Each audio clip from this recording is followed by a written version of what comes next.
Selamat pagi semuanya. Selamat datang dalam acara pertemuan di Museum Perkampungan Budaya Betawi Setu Babakan. Alhamdulillahirabbil alamin, puji syukur kepada Tuhan Yang Maha Esa. Kita semua dapat berkumpul di acara pagi ini dalam keadaan sehat walafiat. Baik, sebelum mulai acara ini, izinkan saya memperkenalkan diri. Saya Rika Mariana yang bertugas sebagai MC untuk membuka acara hari ini. Untuk selanjutnya, izinkan saya menyapa moderator, para narasumber, tamu undangan, dan para peserta yang mengikuti pelatihan pemandu hari ini. Yang kami hormati Kepala Unit Pengelola Kawasan Perkampungan Budaya Betawi yang diwakilkan Ibu Lili sebagai Kasubag PU. Yang kami hormati para ASN dan PJSN di Perkampungan Budaya Betawi. Yang kami hormati Ketua Umum Ikatan Pemandu Museum Indonesia, Bapak Ahmad Kustaini Al-Alex. Yang kami hormati para narasumber yaitu Ibu Yulianti Fajar Wulandari, Bapak Fatul Tamam, Bapak Suparta, beserta para instruktur. Yang kami hormati moderator acara kami, Bang Tommy. Yang kami hormati para Indonesia, tanah airku, tanah tumpah darahku. Di sanalah aku berdiri, jadi pandu hidupku. Indonesia kebangsaanku, bangsa dan tanah airku. Marilah kita berseru, Indonesia bersatu. Hiduplah tanahku, hiduplah negeriku, bangsaku, rakyatku semuanya.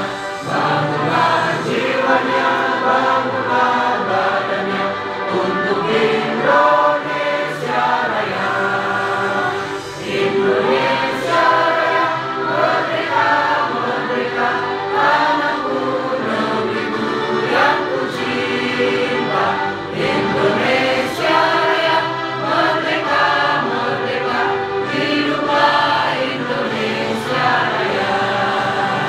Indonesia Raya, merdeka, merdeka, tanahku, negeriku yang ku cinta. Indonesia Raya, merdeka, merdeka, hiduplah Indonesia Raya. Baik, terima kasih Bapak Ibu, mohon duduk kembali. Warahmatullahi wabarakatuh. Waalaikumsalam warahmatullahi wabarakatuh. Selamat siang, salam sejahtera untuk kita semua. Yang terhormat Ketua Ikatan Pemandu Museum Indonesia, Bapak Ahmad Kustaini Al-Alex. Yang saya hormati para narasumber, Bapak Fatur Taman, Ibu Yulianti Fajar Wulandari, Bapak Ade Imani Arsandi, dan yang terhormat Bapak Suparta. Sudah hadir semua ya para narasumbernya? Satu belum hadir ya Pak? Oke. Yang terhormat para instruktur pemandu dan moderator dari IPMI. Yang terhormat para peserta pelatihan kepemanduan museum. Dan yang saya hormati, yang saya banggakan para tamu undangan hadirin sekalian. Alhamdulillah, puji dan syukur kita panjatkan kehadirat Allah SWT, karena atas segala nikmat karunia-Nya kita diberikan nikmat sehat dan semangat untuk mengikuti pelatihan kepemanduan museum. Kegiatan ini kami laksanakan dalam wabarakatuh.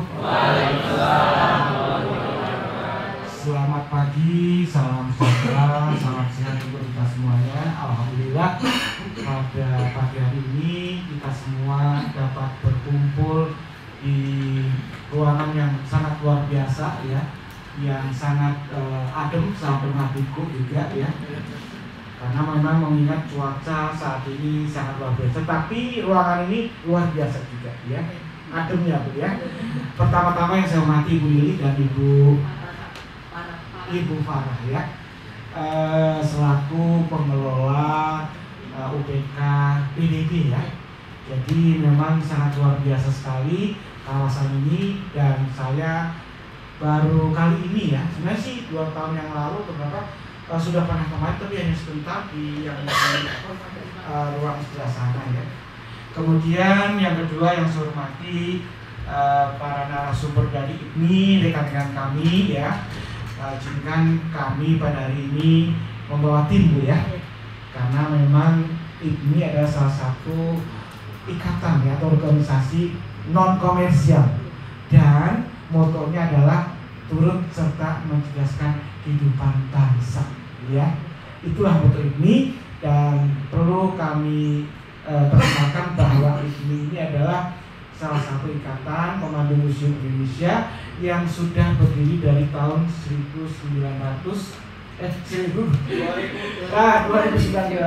ya, dan saat ini sudah ada DPD-nya di setiap provinsi di seluruh Nusantara.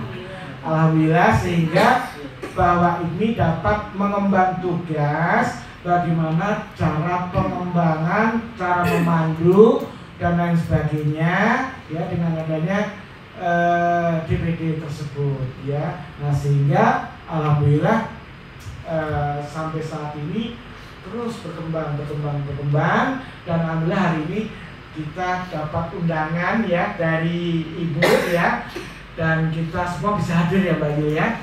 Dan ini kita semua itu teman-teman semua Bu, kalau mereka jadi pemandu, tapi mereka gak jadi pemandu pun juga teman kita juga sama. Kenapa? Karena pemanduan secara umum itu tidak hanya memandu aja ya, melayani masyarakat atau melayani di kantor, di belakang itu juga termasuk kepemanduan. Makanya hari ini akan kita bahas ya, jadi termasuk salah satu pengembangan SDM kepemanduan. Apa sih kepemanduan itu? Nah, sehingga kita nanti bisa menyimpulkan ya, dapat wawasan dan lain sebagainya. Nah, yang ketiga yang saya hormati Bapak Ibu semuanya yang hadir, peserta pada pagi ini yang saya rasa masih imut-imut ya, yang cowok ganteng, masih muda-muda, kemudian juga yang cewek, ada yang masih sepantar anak saya Bu, ya, saya nggak kenal sih, super cantik sih ya, saking banyaknya gitu ya. Jadi saya hormati ya teman-teman kita semuanya, mudah-mudahan acara hari ini berjalan. Pemandu itu makanya di mana tempatnya bekerja, di museum berarti pemandu museum ya. Kalau misalkan di acara ya MC ya, dan lain sebagainya, di sekolah ya guru ya, dan lain sebagainya. Yuk, yang pertama adalah MC ya kan. Nah, jadi kenapa MC itu kok menjadi faktor dari kategori kepemanduan? Karena kategori kepemanduan itu artinya luas ya, dari tadi menunjukkan, menginformasikan, mengedukasikan, menghibur, dan memimpin tadi. Berarti MC termasuk salah satunya itu menghibur ya, kepemanduan. Jadi MC pun juga hampir sama dengan kepemanduan, itunya pembelajarannya harus lucu, harus urutan dan lain sebagainya. Itu MC kan, termasuk kepemanduan kan. Moderator, kepemanduan karena menginformasikan gitu. Ini jenis-jenisnya. Kemudian lanjut. Tadi moderator sudah guru. Guru ya, termasuk juga ya. Kenapa? Karena mengedukasikan ya. Mengedukasikan, terus dosen ya kan, dosen kan mengedukasikan juga. Ini termasuk kategori kepemanduan. Jadi Bapak Ibu atau teman-teman semua di sini yang hadir, meskipun tidak menjadi pemandu di kawasan PBB ini, tapi paling tidak di tempatnya masing-masing atau kerja masing-masing itu sudah menjadi kategori kepemanduan. Misalkan kerjanya di belakang meja terus hanya melayani salah satu apa dan lain sebagainya, termasuk kepemanduan. Makanya ada SOP, ada kriteria tertentu. Lanjut. Oke, tadi yang terakhir pemandu ya sudah. Ya, pemandu ya. Jadi termasuk pemandu itu sendiri. Pemandu kan banyak gitu kan? Betul. Oke, selanjutnya adalah tingkatan pemandu wisata. Dalam dunia pariwisata, tidak semua pemandu sama, dan ada tingkatannya serta namanya, di antaranya nomor 1 yaitu pemandu khusus. Nah Jadi memang kepemanduan itu ada tingkat-tingkatannya, nggak semua sama ya. Yang pertama adalah pemandu khusus. Kenapa kok dinamakan pemandu khusus? Karena hanya menjelaskan tentang koleksi dan museum, sejarah museum itu, yaitu kita-kita ini ya, atau saya sendiri ya. Kenapa? Karena tugasnya di museum hanya menjelaskan pada pengunjung tentang koleksi ya, koleksi dan sejarah museum. Hanya itu aja, di komplek itu aja. Maka dinamakan pemandu khusus. Lambangnya biasanya putih ya, cendrawasih putih ya. Kalau di HPI ya, karena saya juga di HPI juga. Nah, jadi yang kedua adalah lokal. Betul. Ya? Lokal guide. Jadi lokal guide itu adalah pemandu yang bertugas di dalam destinasi wisata. Nah, di sini destinasi wisata. Destinasi wisata itu luas ya, lingkupnya luas, tidak hanya di dalam ruangan, tapi outdoor, not indoor ya. Nah, jadi kawasan misalkan ini zona Setu Babakan, zona rumah apa namanya? Ya, rumah makan Betawi, rumah adat Betawi, zonanya itu ya. Jadi dibagi zona. Kalau di outdoor itu zona. Ya, sama halnya dengan di Ragunan misalkan, zona harimau, gajah dan lain sebagainya ya. Itu namanya local guide. Yang bersama sih pemandu khusus dengan pemandu lokal itu bersama. Cuman bedanya ya, kalau pemandu lokal itu di outdoor, pemandu khusus biasanya di indoor ya, di museum. Nah, kemudian yang ketiga adalah pemandu prawisata muda. Nah, jadi pemandu prawisata muda ini biasanya pelatihannya dia ada di dinas ya. Itu kalau dulu saya itu masih lama banget pelatihan itu sampai setengah bulan. Tapi kalau sekarang kayaknya dipersingkat hanya 1 minggu. Itu akan mendapat lisensi namanya prawisata muda. Artinya prawisata muda itu lingkup kerjanya atau area wilayah ya untuk pemanduan itu satu provinsi atau kabupaten, tingkatnya seperti itu. Jadi misalkan kerjasama dengan mitra kerja dan pengunjung. Jadi intinya gini, ada beberapa poin ya, bahwa kalau kita bekerja ini kan sebenarnya kan kita lagi menggaungkan keberagaman, gitu ya. Kita berasal dari beragam suku banyak, dan pasti mitra kerja ini kan nggak cuma teman-teman kerja yang di kantor gitu ya, tapi juga kalau di museum kehutanan itu kan ada, sama sih kayak MSG juga ada koperasi ya kan. Nah, koperasi itu kan pasti ada punya karyawannya gitu kan. Nah, mereka itu kan ada juga, kalau di sini kan para pedagang gitu ya, itu mitra-mitra kita. Jadi kita harus gimana caranya berkomunikasi dengan mereka yang baik gitu ya. Sebenarnya banyak gaul sama mereka juga sih, nongkrong di warung juga nggak ada salahnya. Kenapa? Karena kan kalau emang pepatahnya kan gitu ya, tak kenal maka tak sayang. Jadi kalau misalnya kita mau punya kerjasama yang bagus, jaringan yang bagus ya, sering-sering nongkrong aja sama teman-teman gitu. Biasanya nanti banyak informasi yang bisa kita sharing kayak gitu ya. Kemudian, nah ini, gunakan bahasa verbal dan non-verbal dan sesuaikanlah dengan konteksnya. Jadi teman-teman semua, saya panggil teman-teman aja ya. Jadi bahasa verbal dan non-verbal pasti kalau di dunia komunikasi itu kan, kalau bahasa verbal itu kan sebenarnya apa yang kita lontarkan lewat kata-kata. Jadi bisa tulisan, bisa lisan. Nah, kalau bahasa yang non-verbal itu adalah semua fitur-fitur yang ada di badan kita, gitu ya. Ada ekspresi wajah kita. Makanya seorang pemandu itu harus banyak senyum, gitu kan. Terus kalau kita mandu ya kita kasih tahu caranya. Dan sejauh ini pengalaman yang saya lihat, ada kan kalau misalnya ada orang asing itu kan mereka caranya beda-beda. Kalau orang-orang seperti Jepang itu kan mereka nggak suka kalau kita nunjuk-nunjuk gini. Ini jadi begini gini. Ini adalah berarti nggak suka. Dia lebih menyukai kita dengan lima jari kita, gitu ya. Dan ini, kalau menurut gitu, menurut mereka nggak sopan. Tapi kalau kita jadinya, kalau kita udah tahu wisatawannya Jepang nih atau wisatawannya dari Asia, gunakan aja fitur 5 jari ini, gitu ya. Jadi misalnya mau ini bendanya gitu ya, kita kasih tahu gitu ya. Jangan sekali-kali bilang ini gini ya. Kecuali kalau orang-orang Eropa, orang Amerika, mereka nggak terlalu masalah gitu. Mereka nggak terlalu masalah. Jadi pada saat kita menunjuk emang mereka biasa tunjuk tangan yang pakai begini. Tapi kalau untuk orang Asia mereka akan tersinggung gitu. Terus ada lagi yang saya selalu menyiapkan notes sama pulpen ya di sini. Kenapa? Karena kalau ketemu orang-orang Asia itu, kalau orang-orang asing kan kita sudah terbiasa bahasa Inggrisnya. Tapi kalau orang-orang Asia, bayangin kalau misalnya sering nih orang Jepang kan kalau bahasa itunya dia selalu banyak A-nya.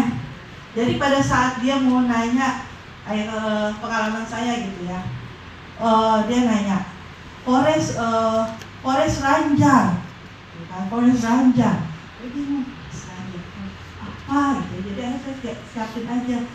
Please, can you write down? Ini tulis, Forest Ranger. Jadi dia semuanya A gitu loh. Jadi kebanyakan kata-katanya dia A gitu. Anak SMP, anak SMA, mereka ABG. Anak baru gede. Saya, ibu, tapi orang yang usianya di atas 70 juga tetap ABG, tapi beda makna. Maknanya adalah agak berbeda gitu. Karena kan itu katakan, kuasai materi di museum dan temukan fakta-fakta unik. Fakta uniknya misalkan perkampungan Betawi. Orang masuk sini kita nggak akan nanya sukumu apa, agamamu apa, rasmu apa. Gitu. Yang kita jual adalah sejarah. Makanya kuasai materi dan temukan fakta unik. Nanti ada di halaman berikutnya berbicara tentang menyampaikan informasi. Yang penting itu tidak menyentuh syarat. Memang kalau saya bilang situ ABG, saya ABG, ada unsur syarat? Yang pasti itu menghibur. Orang tua saya bilang itu nggak ada yang marah. Ternyata mereka, iya ngapain gue dibilang tua? Ternyata ABG enak juga ya, agak berumur gitu. Kenapa mau dibilang tua? Ayo saya tanya deh, ibu mau dibilang tua? Nggak mau. Mas Tommy mau dibilang tua? Ini teman saya, tadi dia cerita tadi di Jogja ya.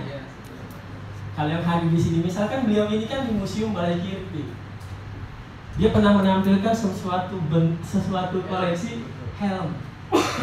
Ditaruh helm di sini. Saya tanya, helm siapa itu? Katanya helm Pak SBY. Pak SBY sebagai apa? Sebagai apa gitu beliau? Presiden. Pasukan Garuda, menjaga perdamaian. Ketika itu saya tanya sama beliau. Atau yang ada di sini kita tahu ternyata orang datang untuk mencari kepuasan dan kesenangan. Ciptakan itu. Yang berikutnya menciptakan kesan positif dengan memaksimalkan semua yang dimiliki.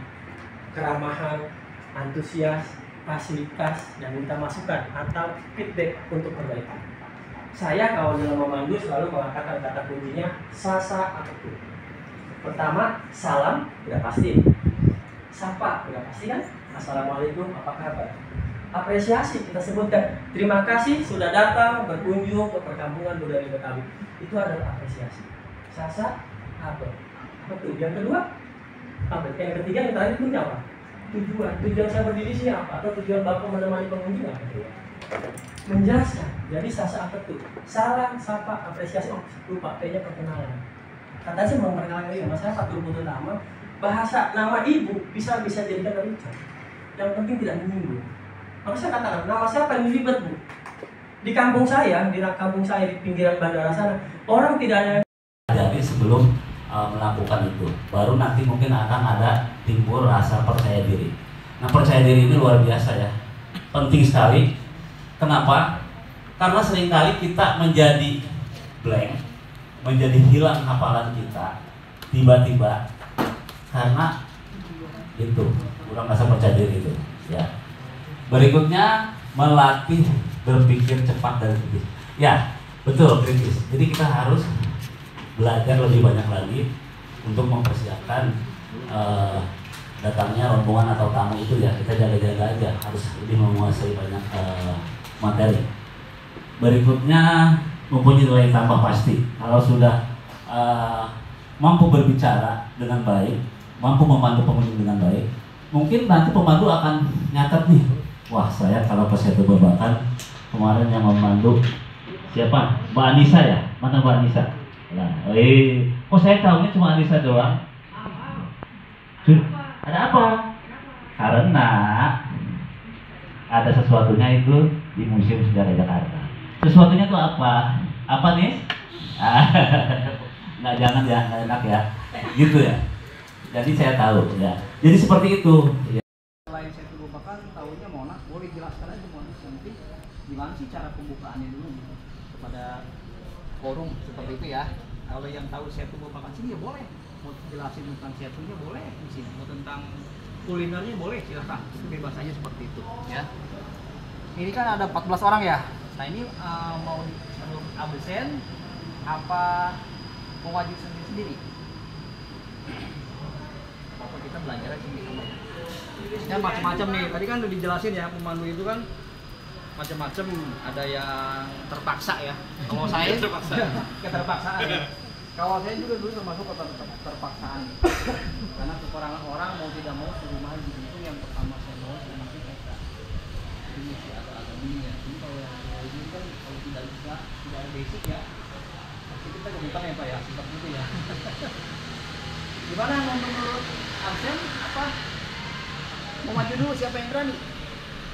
Yang mau duluan aja Pak. Nah ya. Jadi misalkan gitu ya, kalau saya di museum misalnya seperti ini. Kalau saya misalkan di museum ya, bahwa pengunjung banyak nih, kita anggap aja anak-anak ya. Misalkan.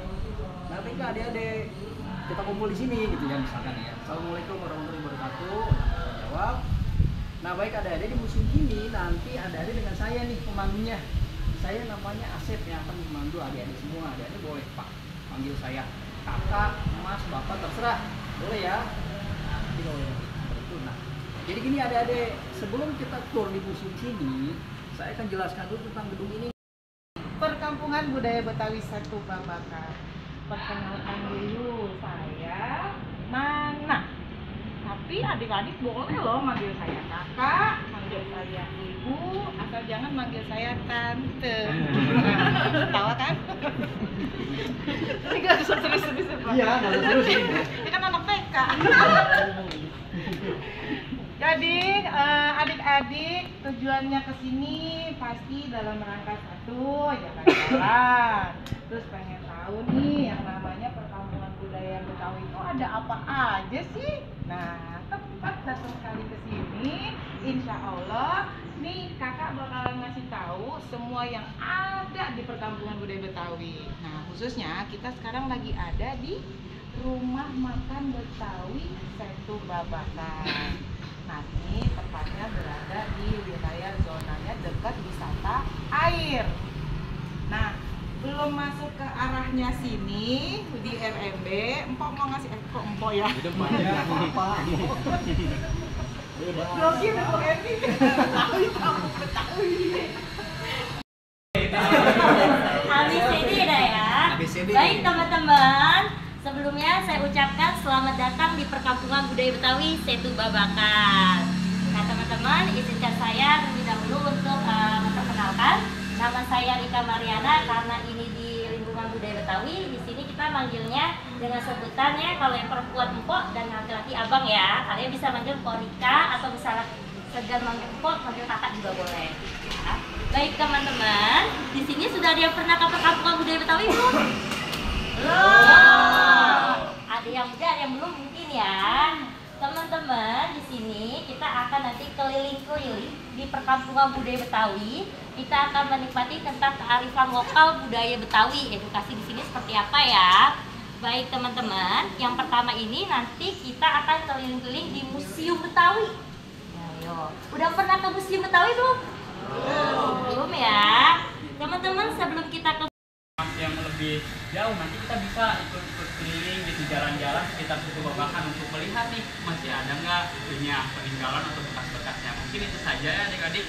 Sekian dari saya, kurang lebihnya mohon maaf. Assalamualaikum warahmatullahi wabarakatuh. Waalaikumsalam warahmatullahi wabarakatuh. Bang Horken pernah informasikan atau pernah handle? Tapi pidato termasuk public speaking ya.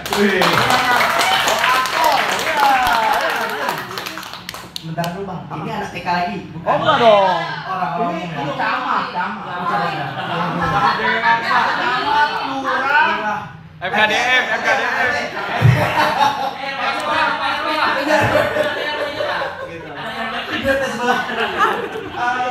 Kita bahas tentang tentang apa ya? Misalnya tentang banjir di Jakarta, bagaimana penanggulangannya? Oke. Nah, abang dari Golkar ya?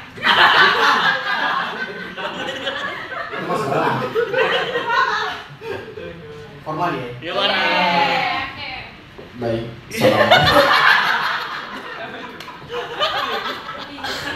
Susah.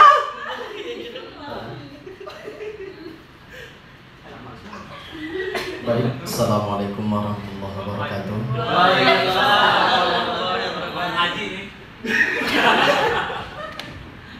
Terima kasih kami ucapkan kepada Bapak Camat, RT, Lurah sekalian yang ada di Jakarta telah hadir di perkampungan budaya Betawi Setu Babakan. Semoga bapak-bapak dan ibu-ibu terkesan dengan apa.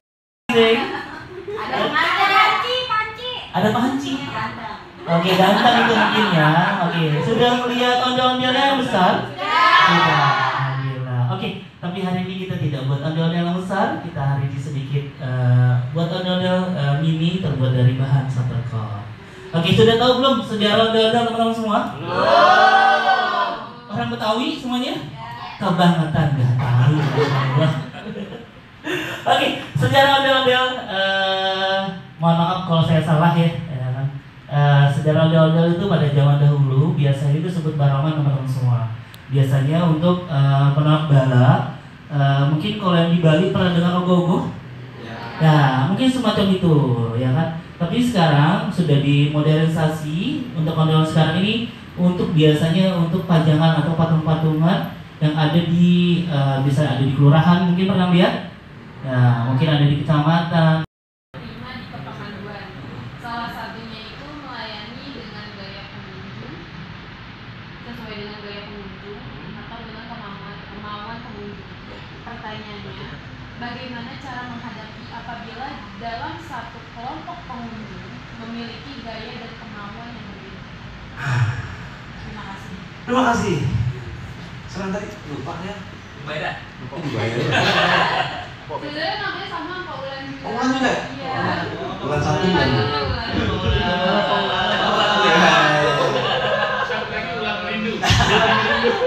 Saya ada adik sih, Ulan Duit. Baik, pertanyaannya bagaimana kalau ya kan keinginannya berbeda ya dari satu kelompok. Tinggal kamu cari yang terbanyak. Misalnya dari 15-20 orang lebih suka foto. Ya misalnya 15 orang nih. 15 orang itu 13 orang atau 10 orang itu lebih suka foto. Foto. Ya kan? Kadang-kadang ke museum juga nggak mungkin semuanya loh mendengarkan loh. Sampai ke sini, saya juga baru di sini. Saya juga sama-sama belajar. Yang namanya PD itu bukan karena saya baru, karena saya berdiri di sini kadang-kadang saya juga bahasa mana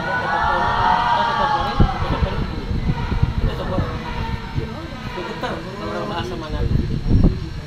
Jadi yang penting itu adalah kesiapan saya katakan kuasa itu sejarah misalkan ada bangunan, sejarah bangunan ada apa peristiwanya koleksinya itu saja tidak dapat pegang, dipegang aman, jangankan bapak mana pejabat manapun tidak akan jadi masalah.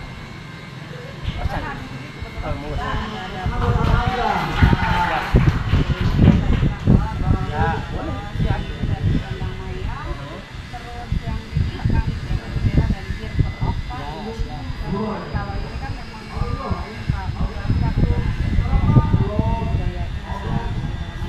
Kolaborasi gitu ya. Pokoknya saya bergantian gitu. Jadi nanti maju semua. Suasana cair itu yang saya juga sering dikangenin sama pengunjung, bahkan TV saya suka cemburu dengan handphone saya. Siapa ya? Ini lupa yang kemarin.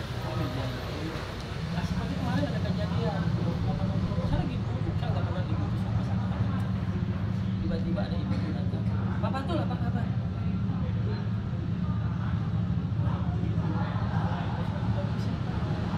Saya ini loh Pak, alhamdulillah ibu datang kemarin. Bisa kakak di bawah, orang-orang Bapak banyak kakak. Gimana Bu? Pak juga saya.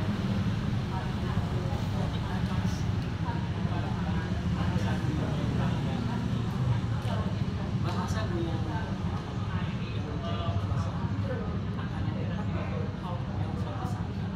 bisa datang lagi, dan lagi, bukan lagi, jangan lagi. Menciptakan suasana saya juga dulu belajar untuk menciptakan suasana tadi saya tahu jam-jam kritis kan selesai ya lagi. Itu ada samerannya. Suaranya menderu. Nah, itu lagu-lagu modern. Jadi gambang kromong ini bukan hanya nyanyi, bukan hanya mengiringi musik, tapi mengiringi tari juga. Pernah lihat nggak? Tari live music. Ada tari namanya Seri Kuning, ada tari nyanyi. Sekarang ada juga modernnya kayak laras. Kayak gitu itu bisa diiringi sama gambang kromong. Lalu selain itu juga bisa mengiringi lenong. Pernah lihat nggak lenong ada gambangnya? Kalau musik yang iringin lenong itu gambang, tapi kalau yang iringin topeng itu bukan gambang. Itu ada namanya musik topeng juga, karena dia ada rebahnya, dia berbeda dengan gambang. Mungkin alat-alatnya ada gambangnya, tapi ada juga ada tambahan-tambahan alat seperti bola, ceng dan lain sebagainya. Seperti itu. Selanjutnya akan kita alihkan ke makanan. Nah, siapa yang lapar? Ayo. Dan dijelasin ya sama abang-abangnya. Makanan Betawi itu ada apa aja. Bantu Pak, gimana Pak? Kelah dari Bang Edi. Ayo Bang Edi. Udah dapat 10 pintu kayaknya. Bagi-bagi Pak. Jangan tegang, di bawah santai. Masih muda Pak.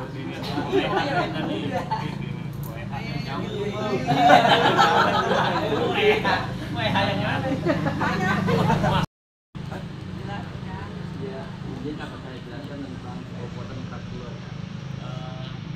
Saya berita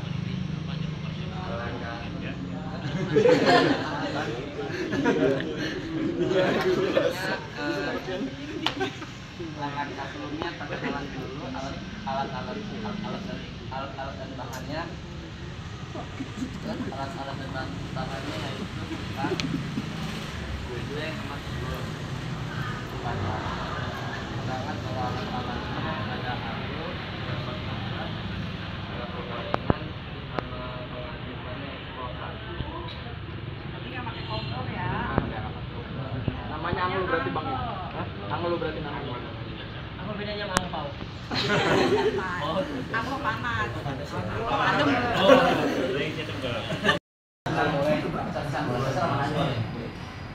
Baik teman-teman, assalamualaikum warahmatullahi wabarakatuh.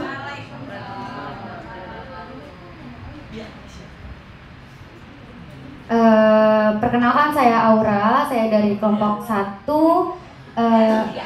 Mohon maaf, saya dari kelompok 3.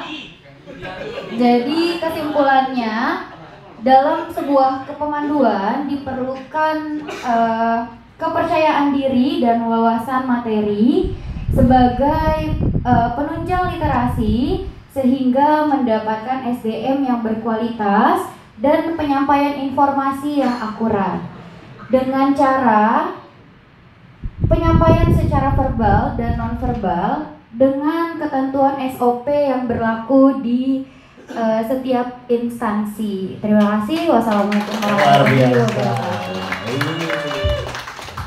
Berikutnya, ini kan kelompok 3. Assalamualaikum warahmatullahi wabarakatuh. Warahmatullahi wabarakatuh. Baik, saya perwakilan dari kelompok 1. Mungkin kesan-kesan saya selama pelatihan ini dapat bertambah wawasan baru mengenai tentang kepemanduan. Kedua, nambah pertemanan, silaturahmi yang tadinya nggak kenal jadi kenal. Ya, kemudian juga alhamdulillah Alhamdulillah kita dapat materi wawasan baru dari narasumber-narasumber kami nih. Pokoknya terima kasih banyak dari kelompok 1 kita ucapkan. Sekian dari saya. Assalamualaikum warahmatullahi wabarakatuh.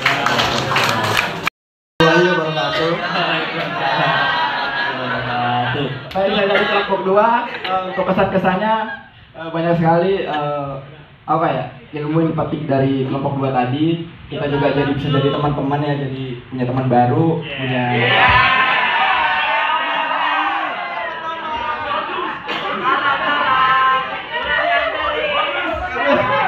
apa lagi ya? Saya jangan lupain tadi. Baik, jadi untuk kelompok 2 kita juga sangat interaktif ya, saya suka sekali gitu. Jadi baik untuk kelompok 2 gitu aja. Kalian menyenangkan, saya bahagia hari ini. Assalamualaikum warahmatullahi wabarakatuh.